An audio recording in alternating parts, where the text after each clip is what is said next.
हिस्सा। कांग्रेस के नेता राहुल गांधी ने कहा कि ममता बनर्जी अब भी इंडिया गठबंधन का हिस्सा है। गठबंधन में शामिल दलों के साथ सीट शेयरिंग को लेकर बातचीत चल रही है। पिछले हफ्ते ममता ने कांग्रेस पर सीपीआई-एम के साथ मिलकर बीजेपी को फायदा पहुंचाने का आरोप लगाया था। साथ ही कहा था कि टीएमसी बंगाल में इंडिया गठबंधन के साथ चुनाव नहीं लड़ेंगी। कांग्रेस नेता राहुल गांधी ने कहा कि ममता बनर्जी अब भी इंडिया गठबंधन का हिस्सा हैं। गठबंधन में शामिल दलों के साथ सीट शेयरिंग को लेकर बातचीत चल रही है।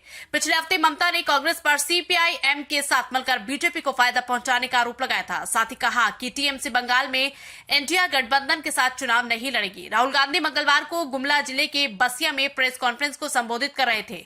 भारत जोड़ो न्याय यात्रा मंगलवार को झारखंड के गुमला पहुंची है। राहुल ने कहा कि बिहार में गठबंधन मिलकर चुनाव लड़ेंगे। नीतीश कुमार गठबंधन को छोड़कर गए, वो बीजेपी के साथ क्यों गए थे, आप समझ सकते हैं। प्रधानमंत्री के सबसे बड़े ओबीसी वाले बयान पर राहुल ने कहा कि पीएम खुद को ओबीसी कहते हैं। बीच में वो कंफ्यूज हो गए कि फिर कहने लगे कि देश में सिर्फ दो ही जातियां हैं, अमीर और गरीब, इसलिए उन्हें पहले फैसला करना चाहिए। राहुल गांधी ने कहा कि देश में जातीय जनगणना कराई जाना चाहिए। साथ ही कहा कि देश में सबसे बड़ा मुद्दा अन्याय का है, इसी के खिलाफ हमारी भारत जोड़ो न्याय यात्रा है।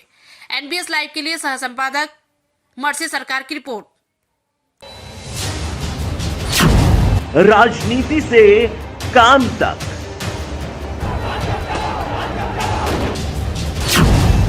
अपराध से अंजाम तक, खेत से खलिहान तक,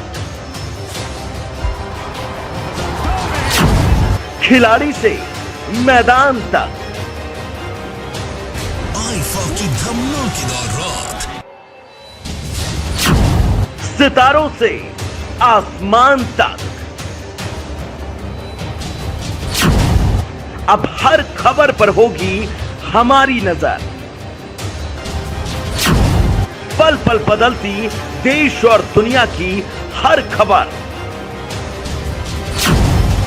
पाइए सीधा अपने मोबाइल पर। एनबीएस लाइव टीवी, देश की आवाज बने रहिए हमारे साथ।